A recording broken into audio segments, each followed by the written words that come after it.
She found a Korean Mafia boss bleeding inside a car trunk on a lonely road. What she did next changed both their lives forever. The alarm didn't go off.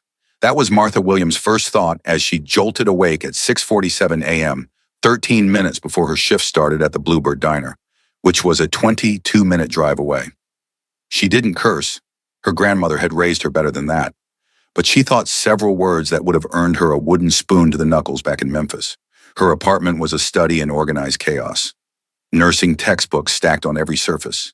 Evidence of the degree she'd been chipping away at for 4 years while working double shifts. Scrubs draped over the chair.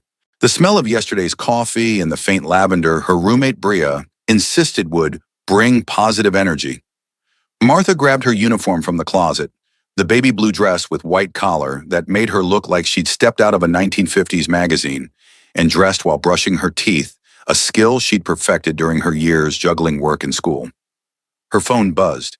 Phyllis, the diner's manager, already on her case. "Where are you? Morning rush is starting." And Denise called in sick again. Martha typed back with one hand while pulling on her shoes with the other. 5 minutes away. A lie, but one she'd make true even if it killed her. The thing about Los Angeles at 6:50 a.m. was that traffic didn't care about your problems. Martha sat in gridlock on Western Avenue, watching the minutes tick by, calculating exactly how much trouble she was in. Her 2003 Honda Civic made a sound like a dying cat every time she accelerated, but it was paid off and mostly reliable, which was more than she could say for most things in her life. She was officially late. Phyllis would dock her pay, maybe even write her up, and she couldn't afford either. Not with tuition due next month and her grandmother's medication getting more expensive. So when Martha saw the construction sign blocking Western, forcing traffic into a crawl, she made a decision: the shortcut. Everyone knew about it, but most people avoided it. An old access road that cut through an industrial area on the edge of Koreatown. Empty warehouses, abandoned lots, the kind of place you didn't go unless you had to. But it would save her 10 minutes, maybe 15. Enough to walk in only fashionably late instead of catastrophically so. Martha turned onto Hobart Street, then onto the unnamed access road. Her phone's GPS immediately lost signal. The tall warehouses blocking reception. The morning sun barely penetrated here, everything cast in long shadows. Chain-link fences, graffitied walls, the occasional shopping cart overturned in dead grass. The kind of urban decay that reminded her uncomfortably of certain parts of Memphis she left behind. Her Civic's engine sounded louder here, echoing off empty buildings. Martha's hands tightened on the steering wheel. This was stupid. This was exactly the kind of decision people made in horror movies, right before everything went wrong. But she could see the exit ahead, maybe half a mile away, and then she'd be back in civilization and at work before 7:15. That's when she saw the car. A black Mercedes sedan, maybe 2 years old, parked at an angle against the curb. Not unusual by itself. Maybe someone had broken down or dumped a stolen vehicle. But something about it made Martha's nursing instincts prickle. The way it was positioned, half hidden behind a dumpster, the driver's door slightly ajar, the complete absence of anyone nearby. She should keep driving, should mind her business and get to work, should not stop in an abandoned area to investigate a suspicious vehicle. All of this went through Martha's mind in the 2 seconds it took for her to hear it. A sound, faint, rhythmic, coming from the direction of the Mercedes, thumping. Martha's foot hit the brake before her brain caught up. She sat there, engine idling, staring at the Mercedes. The thumping came again, deliberate, desperate. Someone was in that car. Someone was trying to get out. "This is so stupid," Martha whispered to herself. But she was already pulling over, already reaching for her phone even though she had no signal. Already opening her car door and stepping out into the morning air that smelled like oil and rust and something else. Something metallic and wrong. Blood. Martha had spent enough time in hospitals to recognize the smell. She approached the Mercedes slowly, every nerve screaming at her to get back in her car and leave. The thumping came again, weaker this time, from the trunk. "Hello," Martha called out, voice steadier than she felt. "Is someone in there?" The thumping intensified. A muffled sound, human, definitely human. Someone trying to scream through what sounded like a gag. Martha circled the car, checking for threats, for anyone watching. The street was empty. Just her, the Mercedes, and whoever was trapped inside. The trunk release was inside the car. Martha opened the driver's door fully, and that's when she saw it. Blood on the leather seats. Not a lot, but enough. Smeared handprints on the dashboard. Signs of a struggle. Her hands shook as she searched for the trunk release, found it near the driver's seat, and popped it. The trunk opened with a hydraulic hiss, and Martha's medical training was the only thing that kept her from screaming. A man lay curled in the trunk, wrists bound with zip ties, ankles tied, a cloth gag in his mouth. Korean, she registered automatically. Late 20s. Expensive suit now soaked with blood from multiple wounds. She could see at least 3 stab wounds in his torso, another on his thigh. His face was bruised, one eye swollen shut, but the other eye, dark and fierce and absolutely aware, locked onto hers with desperate intensity. "Oh, God," Martha breathed. "Oh, God, okay." She was already moving, pulling her keys from her pocket to cut the zip ties. Her hands found his neck, checking for a pulse. Rapid, thready, but there. He was going into shock, had probably been here for hours. Blood loss, possible internal injuries. Who knew what else? The man made a sound against the gag, urgent and insistent. Martha pulled it free and he immediately gasped. "Enemies. They could come back. Not safe. You need to..." He coughed, blood flecking his lips. "I need to get you to a hospital," Martha interrupted. "Can you move? Can you help me get you out of here?" "No hospital. Too dangerous. They'll find..." He coughed again, harder this time, and Martha saw more blood. Internal bleeding, definitely. "Listen to me," Martha said, using her nurse voice. Firm, brooking no argument.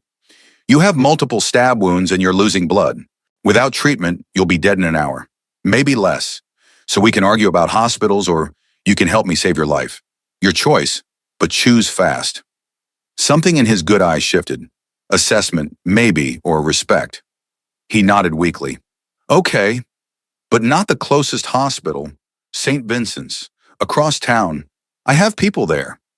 St. Vincent's was a 30-minute drive on a good day, with morning traffic, maybe 45.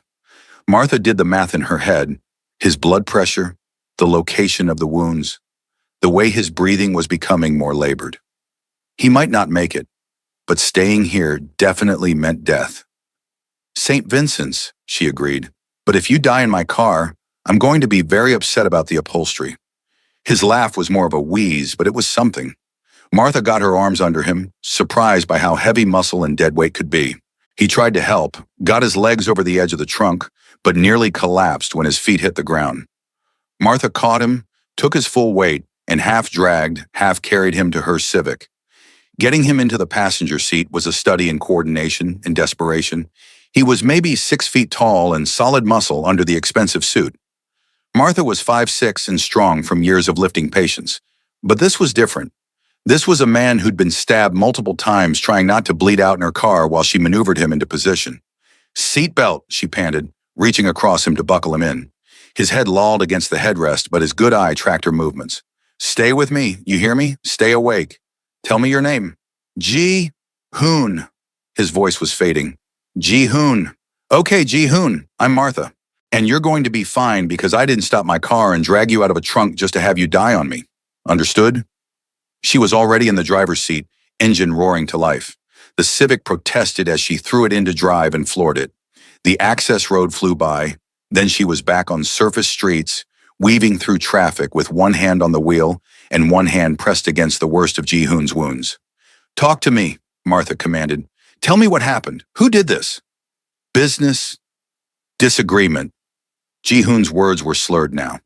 "They wanted... I wouldn't... Doesn't matter. It matters if they're going to come after you at the hospital. It matters if helping you puts me in danger." Martha ran a red light, horns blaring around her. "So tell me, am I going to regret this?" Ji-hoon's head turned toward her, and even through the pain and blood loss, his gaze was sharp. "Probably, but you're not the type to leave someone to die. I can see it. Medical training?" "Nursing school, 3 years in, 1 to go." Another red light. "And you're right, I can't leave someone to die, but I also can't afford to lose my job, get arrested, or end up murdered by whoever put you in that trunk. So give me something, Ji-hoon. Give me a reason to believe this isn't the worst decision I've ever made. I'll make it right." His voice was barely audible now. "Whatever this costs you, Time, money, safety. I'll make it right, I promise. I'm going to hold you to that, Martha said.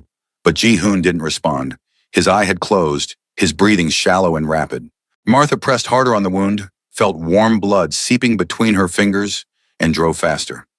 St. Vincent's Medical Center appeared like salvation, modern glass and steel rising against the morning sky. Martha pulled up to the emergency entrance, already shouting before she'd fully stopped the car. I need help. Stabbing victim. Multiple wounds. Severe blood loss. The response was immediate and professional. ER staff materialized with a gurney, hands already assessing, questions firing.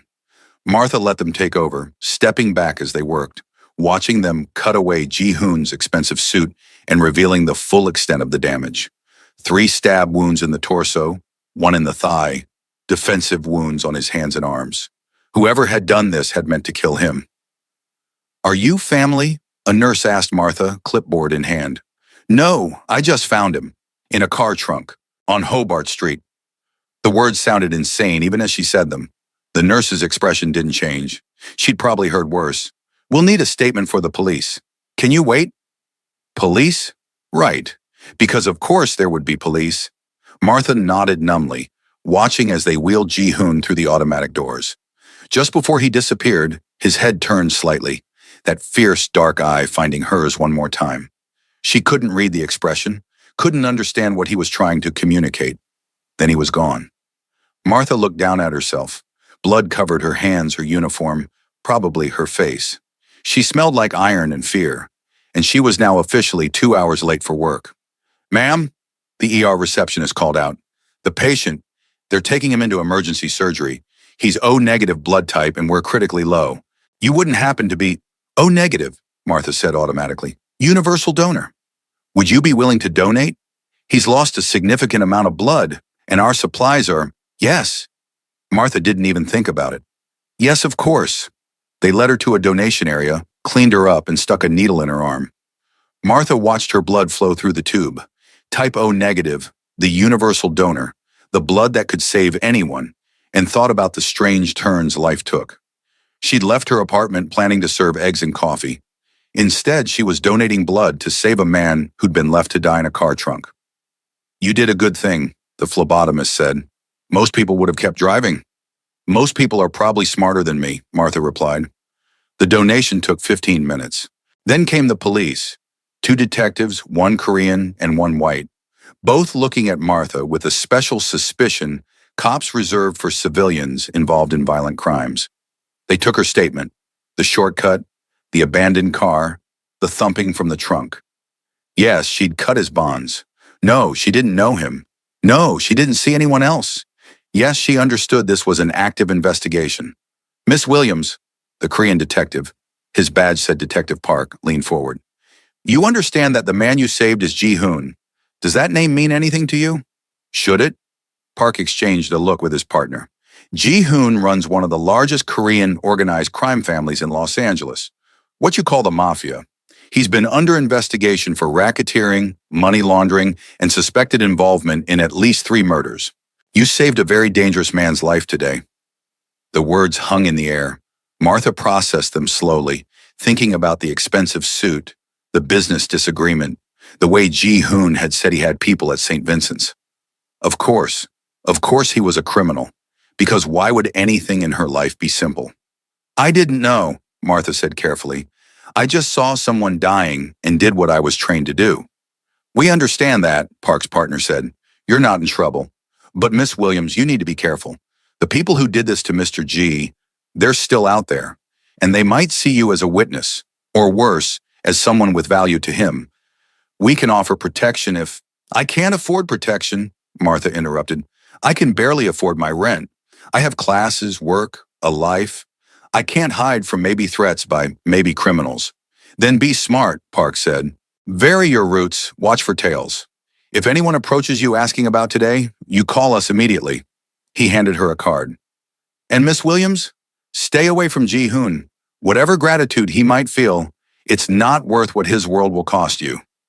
They left her in the waiting room, still wearing her blood-stained uniform, with 17 missed calls from Phyllis and a growing certainty that her life had just become infinitely more complicated. Phyllis fired her over the phone. 2 hours late, Martha? Without even a call?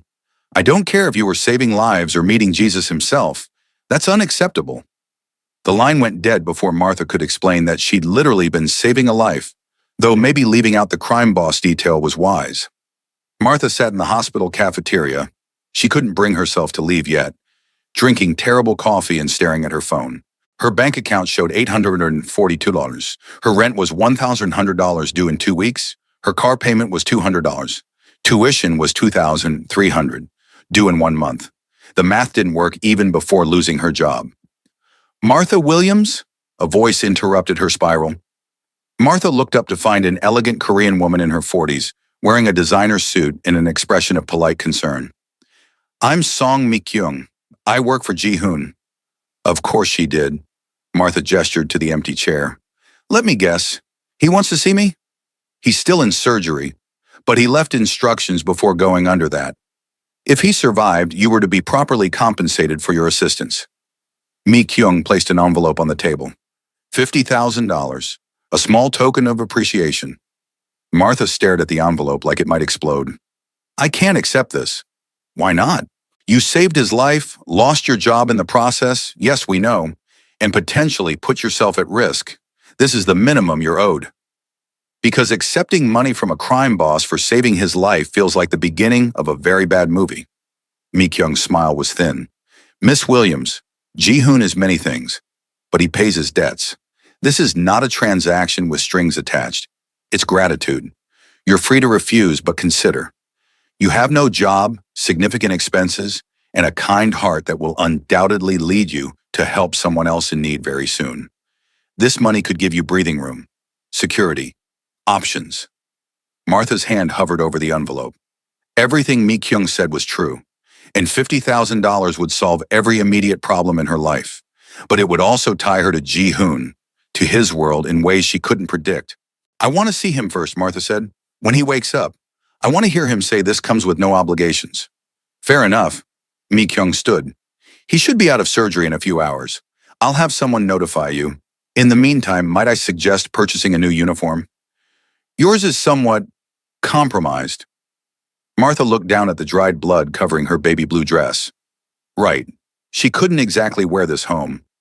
She took the envelope, temporarily, she told herself, and found the hospital gift shop, where she bought an overpriced UCLA hoodie and sweatpants. In the bathroom, she changed, stuffed her ruined uniform in the trash, and stared at her reflection. Her dark skin was pallid beneath the fluorescent lights. Her natural hair, usually carefully maintained in twist-outs, was a mess. She had blood under her fingernails still. She looked like someone who'd had the worst day of her life, which wasn't entirely inaccurate. Martha's phone buzzed. Bria, her roommate. Girl, where are you? Phyllis called the apartment screaming about you being fired. WTF happened? Martha typed back, long story. I'll be home soon. Don't wait up. But she didn't leave. Instead, she bought more terrible coffee and waited, because some part of her needed to see Ji-hoon alive and recovering, needed confirmation that her choice to stop, to help, had actually saved a life, even if that life belonged to a criminal. 3 hours later, Mi-kyung found her. He's in recovery, awake, asking for you. Ji-hoon looked better than any man who'd been stabbed 3 times had a right to look. He was propped up in a private room, of course it was private, surrounded by monitors and IV drips, his torso wrapped in bandages. The swelling around his eye had gone down slightly, revealing features that were sharply handsome even under the circumstances. He was watching the door when Martha entered, as if he'd been waiting. Martha Williams, he said, voice rough but steady. You came back. I wanted to make sure I didn't ruin my car upholstery for nothing. Martha stayed near the door, maintaining distance. How are you feeling? Like I was stabbed 3 times and put in a trunk to die. His smile was slight but genuine. Thanks to you, I'm feeling it while alive instead of while dead. The doctor said another hour and I wouldn't have made it. Your blood saved me, literally. Anyone would have done the same. No. Most people would have kept driving. You stopped. You helped someone you didn't know, at significant personal cost. That's not common. That's exceptional. His dark eyes held hers. Mi-kyung told me about your job. I'm sorry. That's my fault.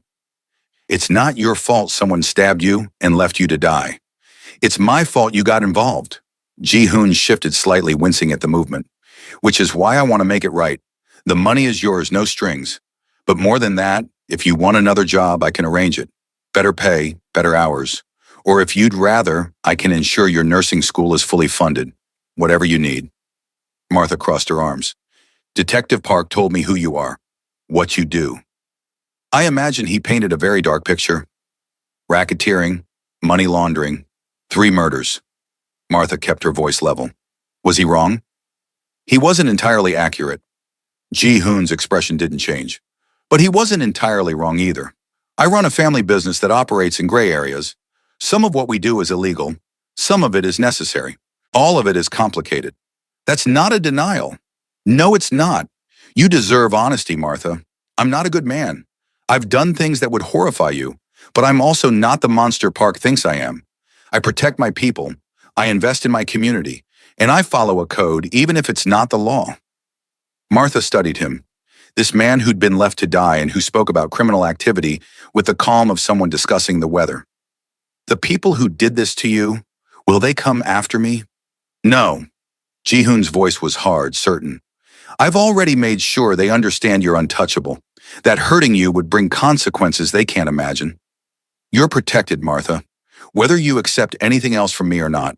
That much I guarantee. Why? I'm nobody, a random stranger who happened to drive past.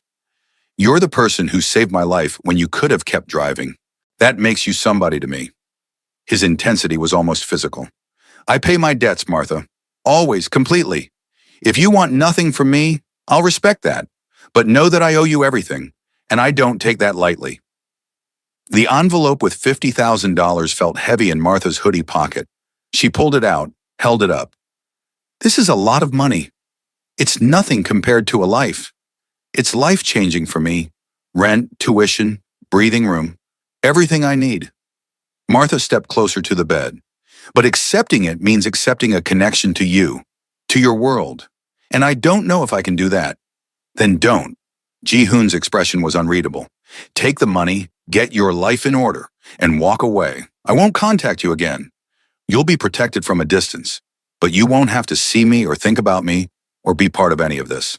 It's the least complicated option. Is that what you want? For me to take the money and disappear?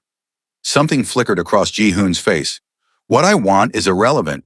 You've already done more than anyone had a right to ask. The rest is your choice. Martha should have taken the easy out, should have pocketed the money, walked away, and never looked back. Instead, she found herself saying, I don't take money for doing the right thing, but if you really want to repay me, here's what I need. My tuition paid for my final year, a job that works around my class schedule, and a promise that whatever protection you're offering doesn't come with expectations. Done. Ji-hoon didn't hesitate. All of it. Mi-kyung will handle the details. Is there anything else? Yeah. Tell me why someone wanted you dead badly enough to stab you 3 times. Ji-hoon's smile was sharp. Rival organization thought they could move into my territory while I was distracted with other business. They were wrong. Today was their final message before I shut them down permanently. It didn't go as they planned. Will there be more attacks? No. This ends now. Permanently. The way he said it sent chills down Martha's spine. Not a threat, just certainty. The kind of certainty that came from having the power to end problems definitively. Okay. Martha turned to leave, then paused. Ji-hoon, try not to get stabbed again. I've got classes to attend. His laugh was rough but genuine. I'll do my best. Thank you, Martha, for everything. Mi-kyung was waiting outside the room. Well, did you reach an agreement?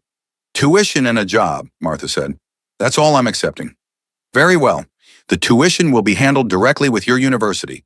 As for the job, I run several legitimate businesses for Ji-hoon. One of them is a medical supply company. We need someone to handle customer relations, inventory management, and clinical liaison work. It would be perfect for a nursing student, and it pays $32 an hour with flexible hours.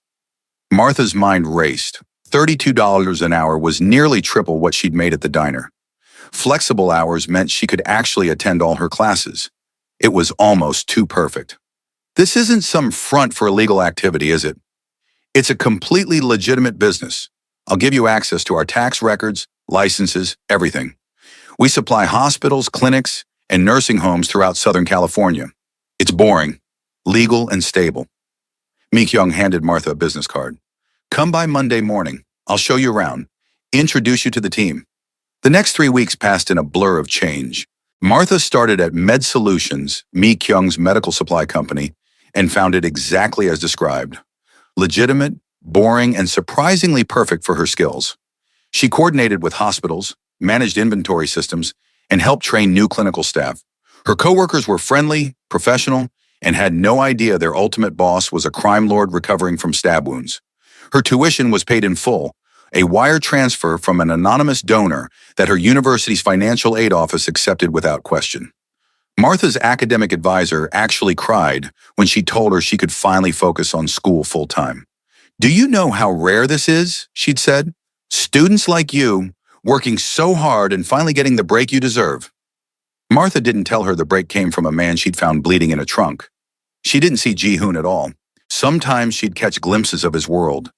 Mi-kyung taking hushed phone calls or the way certain people deferred to even the mention of his name. But he'd kept his word. No contact, no expectations, no strings attached.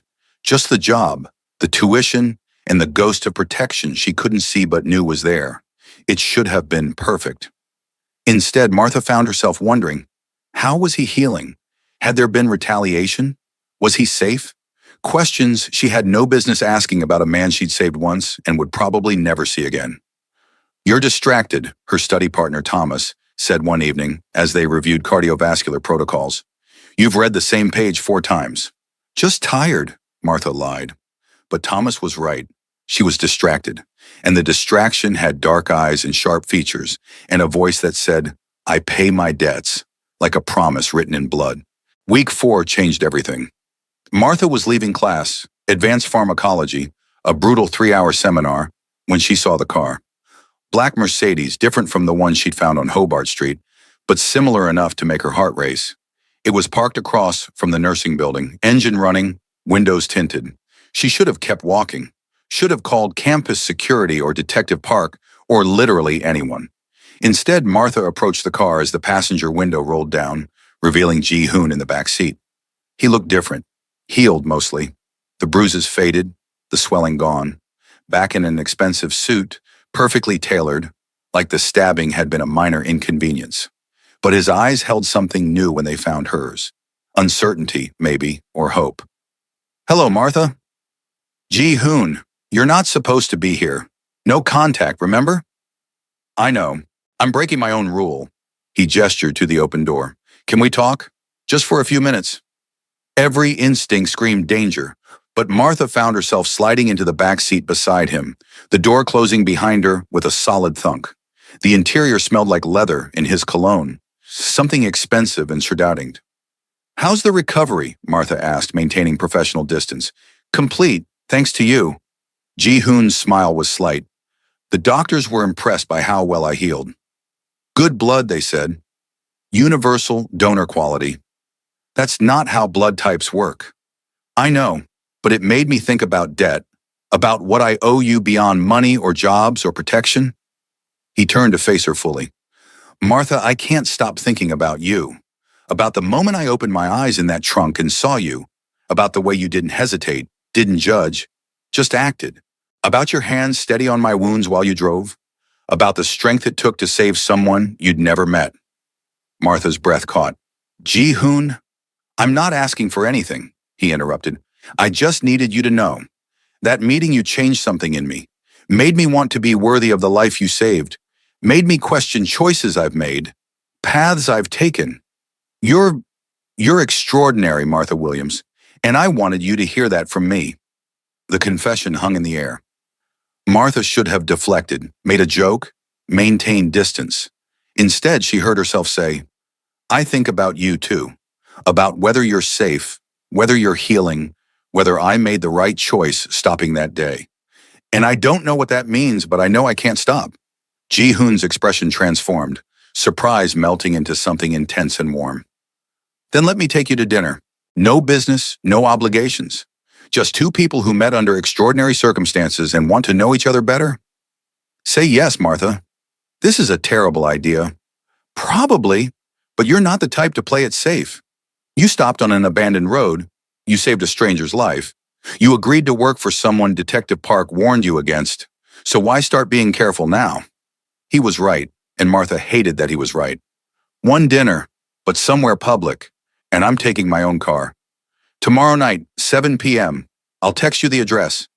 Ji-hoon's smile was genuine, transforming his severe features. Thank you, Martha, for giving me a chance. She climbed out of the Mercedes, legs shaky, mind racing. What had she just agreed to? Dinner with a crime boss. Dating. Was this dating? A man who lived in a world of violence and shadows. A man who'd been left to die in a trunk just weeks ago. But as the Mercedes pulled away, Martha couldn't deny the flutter in her chest, the spark of anticipation for tomorrow night. The restaurant Ji-hoon chose was an upscale Korean BBQ place in mid-city, modern and elegant without being ostentatious. Martha dressed carefully, a deep burgundy dress that was professional enough for plausible deniability, but feminine enough to acknowledge this wasn't just business. Her natural hair was styled in a high puff, and she'd actually put on makeup, something she rarely bothered with anymore. Ji-hoon was waiting at a private table in the back. He stood when she approached. Full suit again, charcoal gray this time, perfectly tailored. His eyes traveled over her with open appreciation, and Martha felt heat rise to her cheeks. "You're beautiful," he said simply.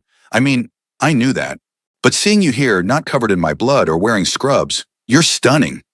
"Flattery will get you everywhere," Martha said, sliding into her seat. "Or nowhere. I haven't decided yet." Ji-hoon laughed. "Fair enough. Thank you for coming." The meal started awkwardly. What do you say to someone whose life you saved? How do you make small talk with a crime boss? But gradually conversation found its rhythm. Ji-hoon asked about her studies, and Martha found herself explaining cardiovascular nursing with more enthusiasm than the topic probably warranted. "You light up when you talk about it," Ji-hoon observed. "Medicine, helping people. It's not just a career for you, is it?" "No, it's..." Martha struggled to articulate it. "Growing up, my grandmother had diabetes.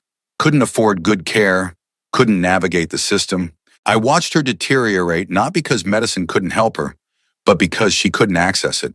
When she died, I promised myself I'd be the person who helped people like her, who made sure everyone got the care they deserved, regardless of money or insurance or any of it."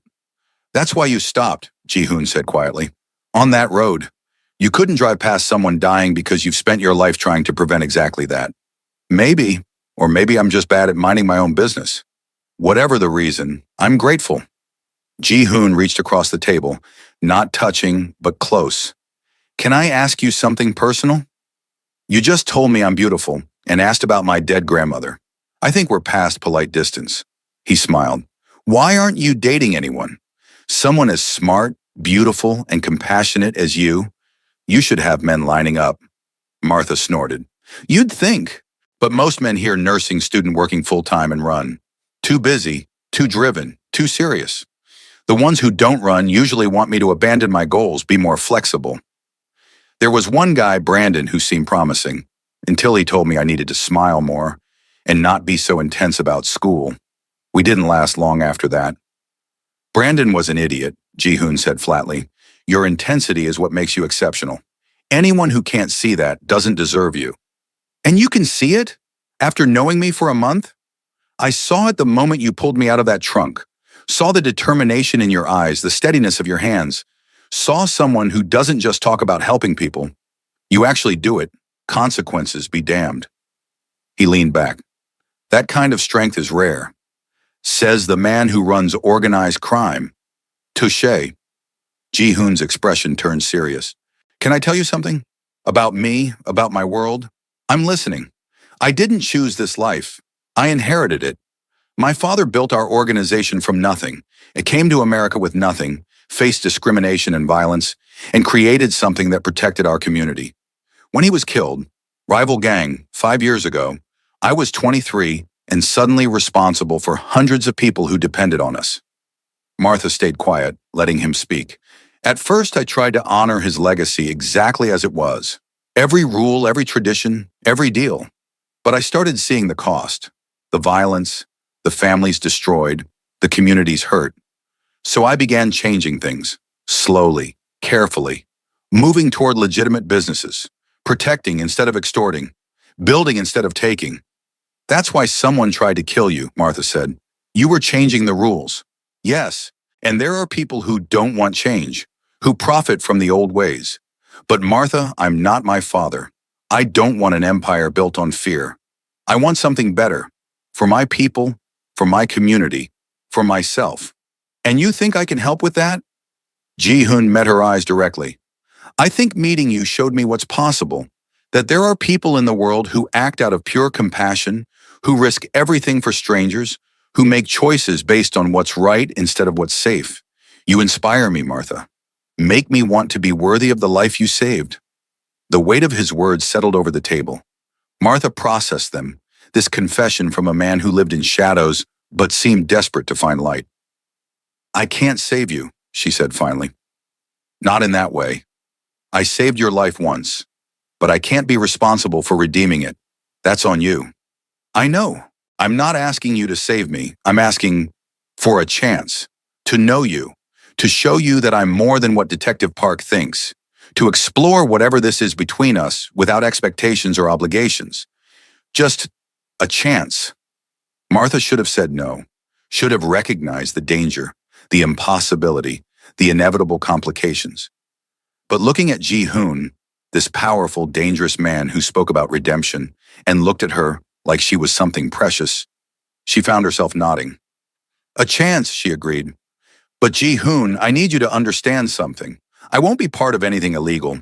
I won't turn a blind eye to violence. And if being with you means compromising who I am, I'll walk away. No matter how I feel. I wouldn't want you any other way. His smile was soft, genuine. Your integrity is part of what drew me to you. I'd never ask you to compromise it. They talked for hours.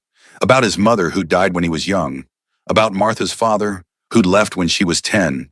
About dreams deferred and responsibilities accepted. About favorite foods and terrible movies and the thousand small things that make up a life. And slowly, impossibly, Martha felt something shifting. Not just attraction, though God knew that was there, crackling in every glance and careful non-touch, but something deeper. Connection, recognition, the sense of meeting someone who understood. When Ji-hoon walked her to her car, he kept careful distance, respecting boundaries. But at her door, he hesitated. Can I see you again? Soon? Yes, Martha said without thinking. Tomorrow? His smile was brilliant. Tomorrow. I'll pick you up after class. He waited until she was safely in her car, engine running, before heading to his own vehicle. Martha watched him in her rearview mirror, this man who'd somehow become important to her in the span of weeks, and wondered what she was getting herself into. The next month was a study in contradictions. Martha's days were structured, predictable, classes, studying, work at Med Solutions. But her evenings belonged to Ji-hoon, and they were anything but predictable. He showed her parts of Koreatown tourists never saw. Small restaurants where the owners greeted him with deep respect. Community centers he funded anonymously. Youth programs that kept kids off streets and out of gangs. And slowly, Martha began understanding the complexity of his world. Yes, there was crime, but there was also protection, investment, genuine care for a community that mainstream America had largely ignored. You see why I can't just walk away, Ji-hoon said one night as they watched kids at a basketball program he sponsored. These families depend on us, not for criminal activity, but for support the system doesn't provide. Jobs, education, protection from actual predators. If I dismantle everything, what happens to them? You transition, Martha said. Slowly. Keep the good parts. Eliminate the harmful ones. It's not all or nothing. That's what I'm trying to do. But it's complicated. Everything worth doing is. They hadn't kissed yet. Ji-hoon was cautious, deliberate, treating Martha with a respect that bordered on reverence. He'd hold her hand, brush hair from her face, look at her like she was something precious. But he never pushed, never assumed, always gave her control. It was driving Martha insane. Week 6, she finally broke. They were in his penthouse. She'd been curious, and he'd offered to cook her dinner. The space was masculine, modern, with floor-to-ceiling windows overlooking the city. They'd eaten kalbi that Ji-hoon prepared himself, laughing as he told embarrassing stories about learning to cook from his grandmother. Now they stood by those windows. The city lights spread below them, and Martha couldn't take it anymore. Ji-hoon! Yes? Kiss me. He turned to her, eyes wide with surprise. Martha, I don't want to rush. I'm not asking you to rush. I'm asking you to kiss me. Now, before I lose my nerve. His hands came up to frame her face, thumbs brushing her cheekbones with devastating gentleness. You're sure? I found you bleeding in a trunk, saved your life with my own blood, and spent 6 weeks falling for you despite every logical reason not to. Yes, Ji-hoon, I'm sure. He kissed her then, and it was worth every moment of waiting. Soft at first, testing, then deeper as Martha's arms wrapped around his neck, and his hands slid to her waist, pulling her close. She could feel his heartbeat against her chest, rapid and strong. The heartbeat that had almost stopped on that abandoned road. The heartbeat she'd saved. When they finally broke apart, both breathless, Ji-hoon rested his forehead against hers. I'm in love with you, he said quietly. I know it's too soon. I know it's complicated. But Martha, I'm completely in love with you. Martha's heart raced. She should be scared, should pull back, should protect herself. Instead, she heard herself say, I'm in love with you too. And it's absolutely terrifying. They spent the night talking, kissing, building something that felt both inevitable and impossible. Ji-hoon told her about the pressures of his world, the constant balancing act between old and new, violence and peace. Martha shared her dreams for after graduation, the kind of nurse she wanted to be, the clinic she hoped to open someday in underserved communities. I'll help you, Ji-hoon said. When you're ready, funding, connections, whatever you need. I don't want your money. I'm not offering money. I'm offering partnership. You have the vision and skills. I have resources. Together we could build something that actually helps people instead of just profiting from them. It was seductive, this vision he painted. A life where her skills and his resources combined to create real change. But Martha knew the danger of mixing worlds, of letting his money and power influence her path. Let me graduate first, she said. Let me prove I can do this on my own. Then we'll talk about partnerships. Fair enough. Ji-hoon pulled her close. I can wait. I'm good at waiting for things that matter. But fate, apparently, wasn't interested in waiting. Week 8, everything fell apart. Martha was leaving Med Solutions when Detective Park appeared, his expression grim. Miss Williams, we need to talk. They sat in his unmarked car, tension thick. I warned you, Park said. Stay away from Ji-hoon, but you didn't listen. My personal life is none of your business. It is when your boyfriend is under federal investigation. FBI is building a RICO case, Martha. They're looking at everyone in Ji-hoon's orbit, including you. The words hit like a physical blow. I haven't done anything illegal. Doesn't matter. Association is enough for them to make your life hell. They'll subpoena your records, question your friends, audit your finances. They'll look at that tuition payment and job and see criminal proceeds, not gratitude. And if they can't get Ji-hoon directly, they'll pressure everyone around him, including you. Martha's mind raced. What do you want from me? Help us. Give us information about his operations, his associates, his plans. In exchange, we protect you, get you immunity. You want me to betray him. I want you to save yourself. Park's expression softened slightly. Martha, I've seen this story before. Good person falls for bad man, thinks love will change him. It never does. They just get dragged down with him. Is that what you want? I want to go home. Think about it. You have my number. But Martha, time's running out. The FBI moves fast, and when they do, anyone caught in the crossfire gets burned. Martha didn't tell Ji-hoon about Park's visit. Not immediately. Instead, she spent 3 days in turmoil, classes and work passing in a blur while her mind spun. Could she betray someone she loved? Could she stand by while he potentially went to prison? Was there a third option she couldn't see? On the 3rd day, she finally called him. We need to talk, in person. They met at his penthouse. Martha paced while Ji-hoon watched, patient and concerned. Finally, she told him everything. Park's visit, the FBI investigation, the offer to turn informant. When she finished, Ji-hoon was quiet for a long moment. Then he said simply, You should do it. Martha stopped pacing. What? Take the deal. Give them whatever they want. Protect yourself. You can't be serious. Martha, I knew this was coming. The FBI's been circling for months. It's only a matter of time before they move. And when they do, I don't want you caught in it. So yes, take the deal. Save yourself. I'll survive prison if it comes to that. That's your solution? I betray you, you go to prison, and we what? Write letters. I don't have a better one. Ji-hoon's voice was strained.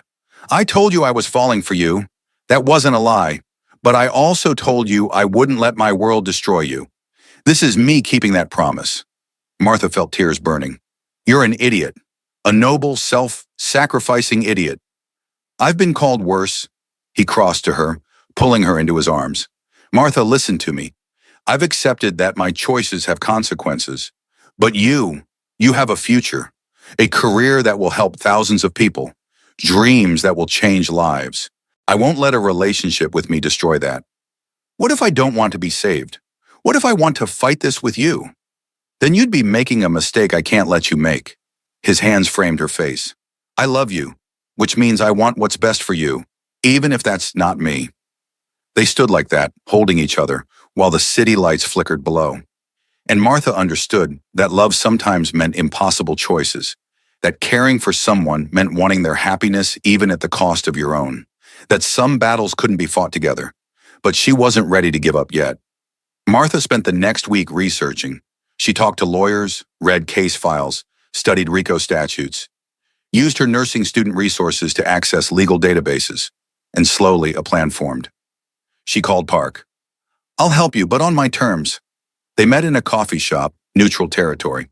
Martha laid out her conditions. I'll wear a wire. Get you recordings of Ji-hoon discussing his legitimate businesses, community programs, transition plans. Show the FBI that he's actively moving away from criminal activity, not to protect him from consequences, but to show context, to prove he's more than just a target. Park frowned. That's not what the FBI wants. I don't care what the FBI wants. I care about truth. And the truth is that Ji-hoon isn't some cartoon villain. He's a man trying to extract himself from a legacy he inherited while protecting people who depend on him. You want my cooperation? That's the deal. This could backfire spectacularly. Then we'll burn together. Are you in or not? Park studied her for a long moment, then nodded slowly. Okay, but Martha, if this goes wrong, I can't protect you. I'm not asking for protection. I'm asking for truth to matter. The wire was uncomfortable, a small device taped under her clothes. Martha met Ji-hoon at his usual restaurant, nervous and determined. They talked about his businesses, his plans, his vision for the future. And Martha guided the conversation, asking questions that would showcase his complexity, his humanity, his genuine desire for change. You're interviewing me, Ji-hoon said suddenly, eyes narrowing. Why? Martha's heart stopped. Had he sensed the wire? Figured out her plan? I want to understand, she said carefully. Your world, your choices, your vision. Is that wrong? Ji-hoon studied her, and for a terrifying moment, Martha thought he knew. Then his expression softened. No, it's not wrong. I'm not used to people wanting to understand instead of judge. They talked for 3 hours. About his father's death, his mother's sacrifices, his sister who'd looked up to him, about the weight of responsibility and the cost of legacy, about dreams of legitimacy and the painful slowness of change. And Martha recorded all of it. This complex picture of a man trying to be better than his circumstances. When they parted, Ji-hoon kissed her softly. I love you, Martha Williams. Whatever happens, know that meeting you was the best thing that ever happened to me. I love you too, Martha whispered, feeling the wire heavy against her skin. More than I knew was possible. She turned the recording over to Park, who listened with an expression that shifted from skepticism to surprise to something like respect. This is good, he admitted. Really good. Shows nuance, context. The FBI might not like it, but it's the kind of evidence that complicates narratives, makes it harder to paint him as purely criminal. Will it help? Maybe. Depends on what else they have. But Martha, you just gave them ammunition to use against him too. His own words about his organization, his admissions of past crimes. This cuts both ways. Martha had known that risk, had accepted it, because truth was complicated, and she couldn't protect Ji-hoon by hiding who he was. Only by showing all of it, the darkness and the light. The FBI moved 2 weeks later. Raids across the city, dozens of arrests, front-page news. Martha watched from her apartment as CNN showed footage of federal agents storming properties, seizing records, making arrests, and her phone stayed silent. For 2 days, she heard nothing. No calls, no texts, no news about Ji-hoon. Detective Park wouldn't return her calls. Mikyung's phone went to voicemail. Martha existed in an agony of not knowing. On the third day, there was a knock on her door. Martha opened it to find Ji-hoon standing there, looking exhausted but free. "You're not in jail." "No, thanks to you, apparently." He stepped inside, closing the door behind him. The FBI came with warrants, prepared for war, but someone had given them evidence of our legitimate operations, transition plans, community investment, context that complicated their narrative. "My lawyer says it's the only reason they didn't arrest me immediately." Martha's throat tightened. "Ji-hoon, it was you." "Not a question. You wore a wire, recorded our conversations." "Yes." She waited for anger, for betrayal, for him to walk away. Instead, Ji-hoon pulled her into his arms. "Thank you. You're thanking me. I could have sent you to prison. You saved me. Again." He pulled back to look at her. "Martha, the FBI was building a case on partial information. They were going to paint me as pure criminal, ignore everything else.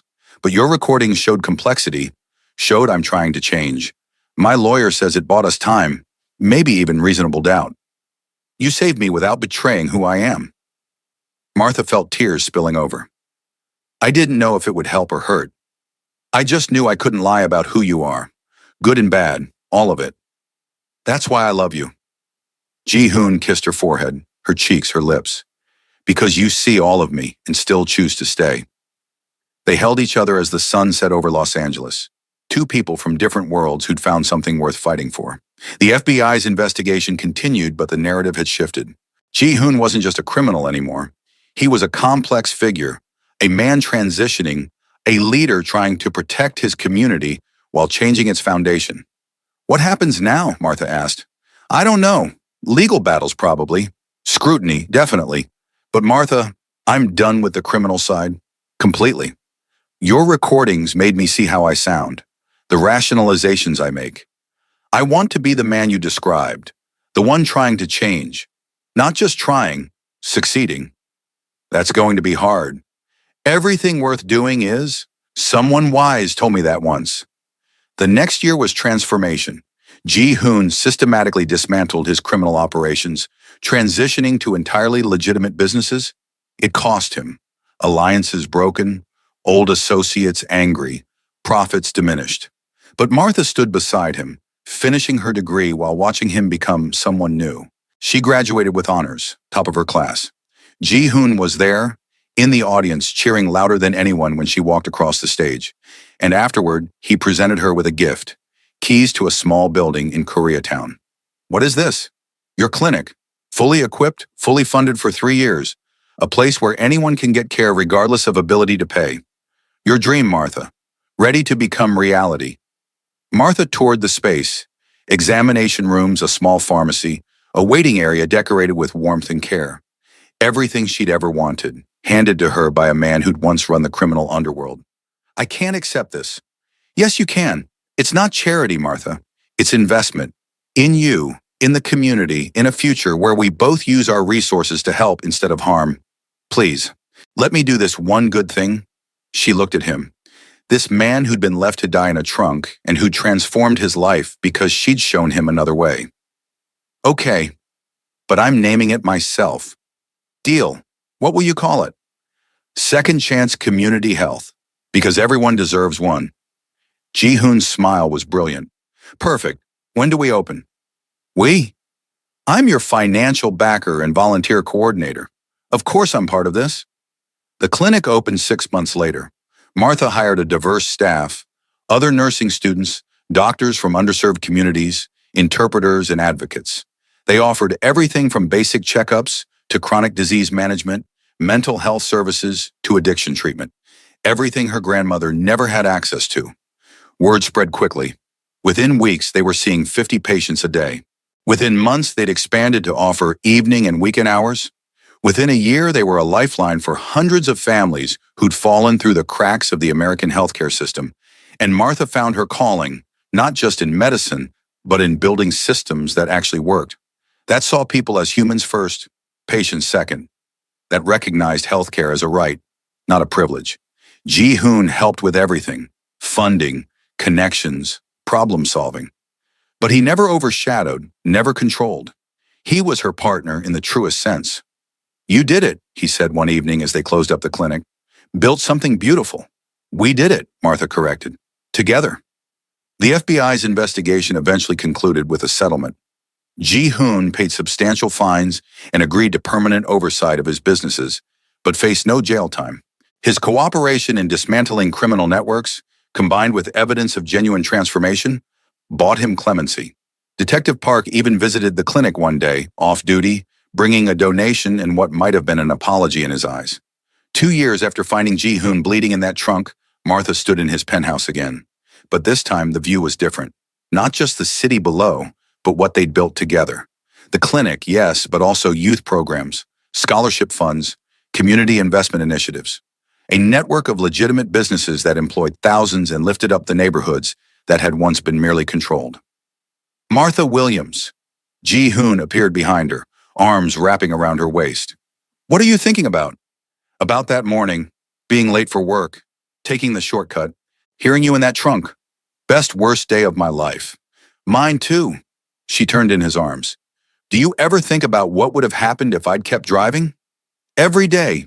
And every day I'm grateful you didn't." His hand came up to cup her face. "You saved my life, Martha, in every way that matters. Gave me not just breath but purpose, not just existence but meaning.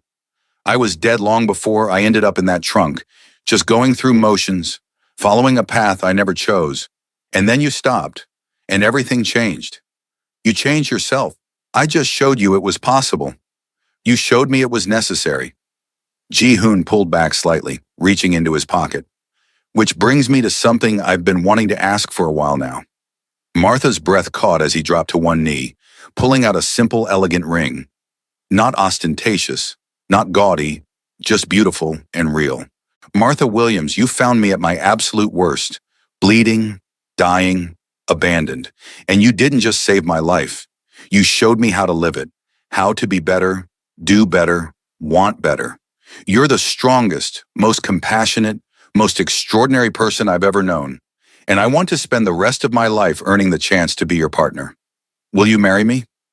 Martha looked at the man kneeling before her, the criminal who'd become a philanthropist, the mafia boss who'd become a community leader, the dying stranger who'd become her everything.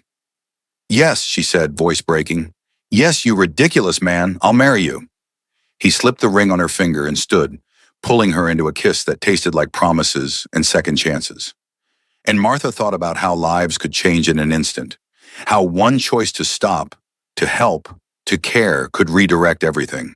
"I have one condition," she said when they broke apart. "Anything.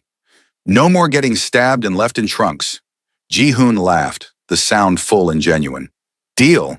Though I can't promise life with me will ever be boring. I don't want boring, I just want real." "Then real is what you'll get. Every ugly truth, every beautiful moment, everything in between. That's my promise to you, Martha Williams. Complete honesty and absolute devotion, for as long as you'll have me." Forever sounds good.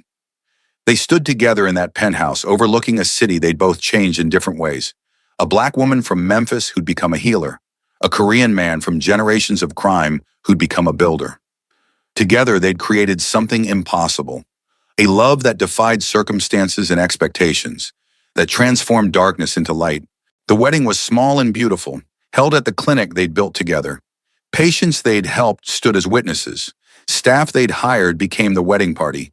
And Detective Park, in a surprising twist, actually attended. Off-duty, in civilian clothes with what might have been a smile.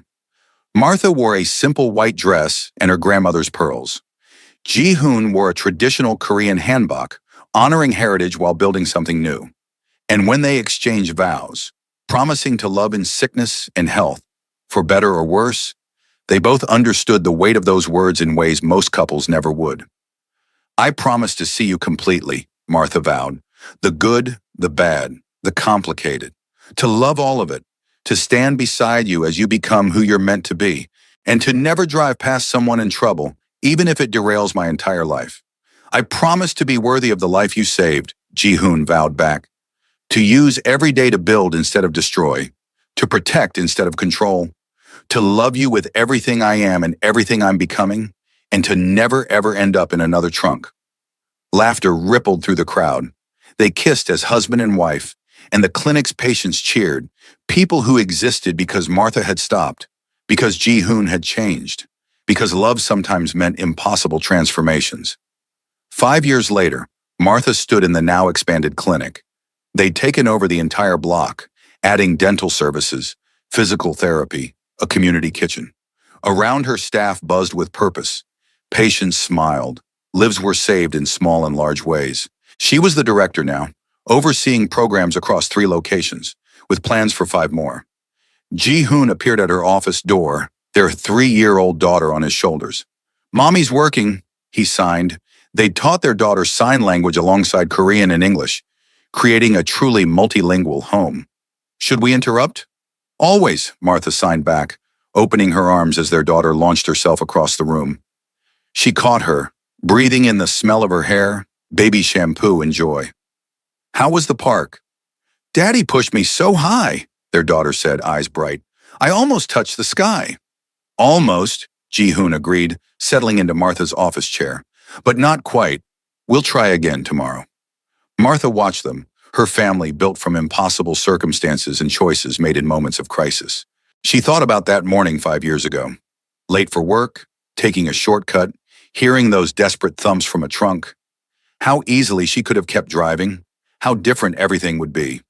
"What are you thinking?" Ji-hoon asked, reading her expression. "About how grateful I am that I was late for work that day." He laughed, understanding immediately. "Me too. Though at the time being stabbed and left to die felt considerably less fortunate. It brought us together. It gave me a reason to become someone worth being brought to." Their daughter looked between them, confused by adult talk. "Tell me the story again, about how you met." "You've heard it 100 times, Martha said. "I want to hear it again." So Ji-hoon told it, edited for young ears but still true, about how he was in trouble and Mommy saved him, about how she was brave and strong and didn't leave him when she could have, about how sometimes helping a stranger changes your whole life, and their daughter listened, wide-eyed, to this origin story. This tale of how love could grow from crisis, how families could form from impossible circumstances, how second chances were real if you were brave enough to take them. That night, after their daughter was asleep, Martha and Ji-hoon stood on their balcony. They'd moved from the penthouse to a real house with a yard, somewhere their daughter could play. The city lights still sparkled below, but the view was different now, warmer, more like home. "Do you ever regret it?" Ji-hoon asked. "Stopping that day? All the complications that came with it?" Martha thought about lost jobs and FBI investigations, about danger and uncertainty and the 1,000 moments of doubt. Then she thought about this. The life they'd built, the people they'd helped, the love that had grown from blood and crisis. "Not for a second," she said. "Not one single second." "Good, because I plan on spending the rest of my life making sure you never do." They stood together in the darkness, 2 people who'd found each other in the most unlikely way. A black waitress who'd been late for work, a Korean Mafia boss left bleeding in a trunk, and between them, a love story that proved redemption was possible, second chances were real, and sometimes the worst day of your life was actually the beginning of everything beautiful. "Ji-hoon?" "Yes?" "Thank you." "For what?" "For being in that trunk, for living, for choosing to change, for loving me back." He pulled her close, and Martha felt his heartbeat, steady, strong, alive. The heartbeat she'd saved with her own blood. The heartbeat that had become the rhythm of her life. "Thank you," Ji-hoon whispered back, "for stopping, for caring, for seeing me as more than my worst moments, for building this with me." "We built it together." "Together," he agreed, "always together." And in the darkness, with the city spread below and their daughter sleeping safely inside, Martha Williams and Ji-hoon stood wrapped in each other's arms. Two people who'd found love in crisis, built a family from impossibility, and proved that sometimes the bravest thing you can do is stop when everyone else drives by. Sometimes the best decision you'll ever make is to help a stranger bleeding in a trunk. Sometimes saving one life saves two. The end was just the beginning, and the beginning had been worth every impossible moment.